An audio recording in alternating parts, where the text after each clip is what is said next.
এই রাজ্য সরকার নিজেই কট্টরপন্থী এবং এরা সুরাবর্দির যে অসম্পূর্ণ কাজ সেই কাজ সম্পূর্ণ করার জন্য চেষ্টা চালাচ্ছে করছে।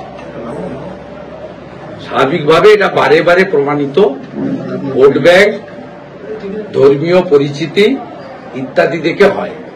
এই যে কমপ্লিটলি বাংলা বাঙালি ইত্যাদি এসব চলছে এবং এই বিধানসভাতেও যে প্রস্তাব কাল আসবে যে আজকে বিলি হয়েছে, এটা কাদের জন্য? যারা আকাশকে আসমান বলে, জলকে পানি বলে, মাকে আম্মা বলে, বাবাকে আব্বা বলে, কাকাকে চাচা বলে, কাকিমাকে চাচি বলে, তাদের জন্য। স্বাভাবিকভাবে এই সরকার নামেই তৃণমূল কংগ্রেস আর যত মুসলিম লীগ টু।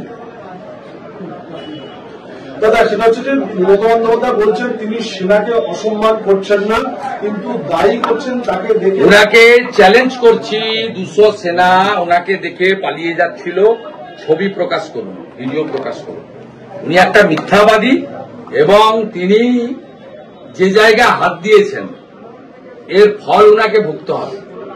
ইন্ডিয়ান আর্মি ভারতবর্ষের 140 কোটি মানুষের গৌরব, পৃথিবীর অন্যতম সর্বশ্রেষ্ঠ শক্তিমান ইন্ডিয়ান আর্মি।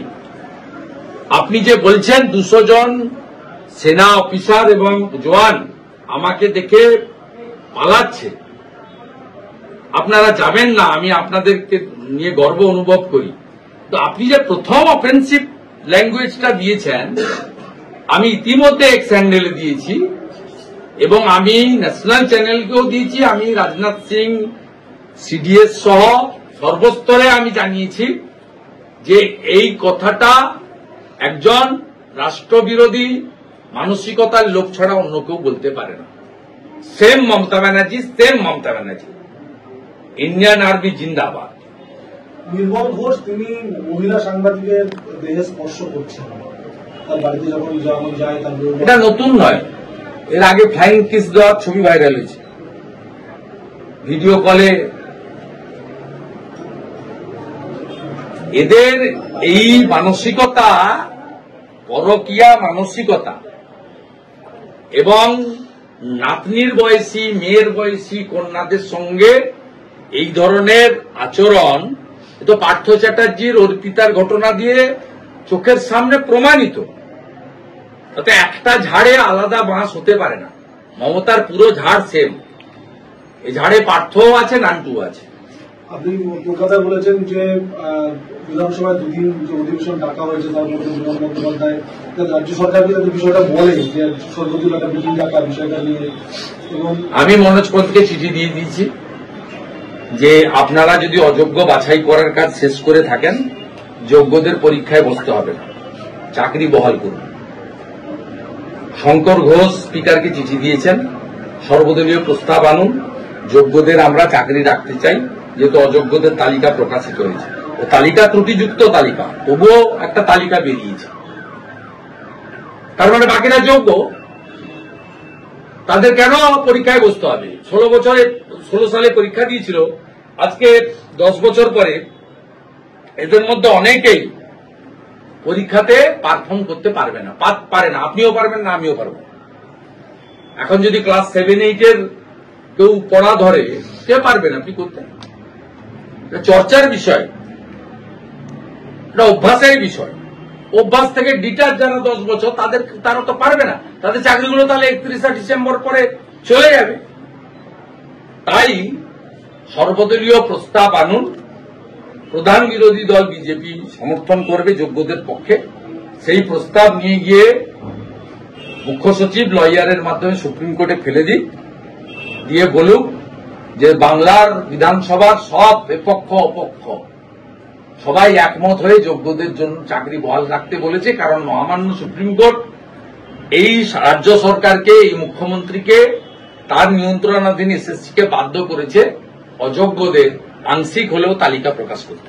আপনি নিজে এলওপি, আপনি নিজে বিধানসভার অধ্যক্ষের কনস্টিটিউয়েন্সিতে বাড়িগুলো আছেন, তার প্রয়োজনে কি বিধানসভার অধ্যক্ষের সঙ্গে আপনি কথা বলবেন এই বিষয়টা নিয়ে? না, বিধানসভার অধ্যক্ষের হাতে কিছু থাকে না। ও মমতা ব্যানার্জি যা বলে তাই। মমতা ব্যানার্জি 4 তারিখে একটা কালচারাল প্রোগ্রাম আছে বিধানসভায়, সেখানে ইন্দ্রনীল সেনকে নিয়ে গান করবেন, আমার যাওয়ার সময় হলো দাও বিদাও, অথবা অন্য কেউ গাইতে পারেন, মার ঝাড়ু মেরে জেঠিয়ে বিদায় কর। এইসব গানের জন্য তিনি ওই দিন বিধানসভা আসবেন, তাই তিনি একটু বক্তৃতা করবেন, ওনার ফেসবুক লাইভ হবে।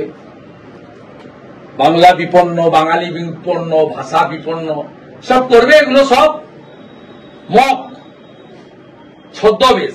আসল উদ্দেশ্য রোহিঙ্গার বাংলাদেশের মুসলমানকে খালা রাখতে চায়। যারা বাংলা ভাষায় কথা বলে 1946-এ কলকাতাতে 10,000 হিন্দুকে কেটেছিল, যারা নোয়াখালীতে লক্ষ্মী পুজোর দিন 15,000 হিন্দুকে কেটেছিল, আমার মা সহ 3 কোটি হিন্দু তদানীন্তন পূর্ব পাকিস্তান থেকে এক কাপড়ে পালিয়ে এসেছিল, যারা তাড়িয়েছিল তারা কিন্তু বাংলাতে কথা বলেই বাংলা ভাষীদের তাড়িয়েছিল, কারণ তারা সকলেই হিন্দু ধর্মের ছিল বলে। অযোগ্য যারা প্রার্থীরা নাম বেরিয়েছে তার মধ্যে দেখা গেল যে মেদিনীপুরে আছে 200 জন ওপরে বেশি। কি বলবেন? মেদিনীপুরে থাকা মানে কি? মেদিনীপুরে থাকা মানে কি কি বলতে চাইছেন আপনি? কোন চ্যানেল? কলকাতা টিভি? কোন চ্যানেলটা বলবেন তো? বলে দিতে হবে। সুখবর আপনাকে এই প্রশ্নটা কেউ করে দিয়ে পাঠিয়েছে, না, চিন্তার কোনো কারণ নেই। মমতা ব্যানার্জির দম থাকে, শুভেন্দু অধিকারীর টিকিটে ছুঁয়ে দেবে, ঠিক আছে? আমার একটা আত্মীয় স্বজনের ছবি বের করে দিল, ডায়ে বায়ে যারা ঘুরে বিজেপিতে আসার পরে। তৃণমূলে আমি যখন ছিলাম ডায়ে বায়ে অনেক চোর ছিল, সে ছবি আছে। 20 সাল থেকে বিজেপিতে আমার সঙ্গেও তো কিছু ফলোয়ার্স কলিগরা এসেছে। একটা লোকের ক্লোজ রিলেশনের মধ্যে এই তালিকায় আছে, যদি বের করে দিতে পারেন আমি আনকন্ডিশনাল ক্ষমা চেয়ে দেব। আর আপনারা মনে হয় জানেন না, পার্থ চ্যাটার্জি আসার পরে 5টা রিজিওনাল এসএসসি তুলে দিয়ে বিকাশ ভবন থেকে নিয়োগগুলো হতো। যা হয়েছে, যা খেয়েছে সব দক্ষিণ কলকাতা।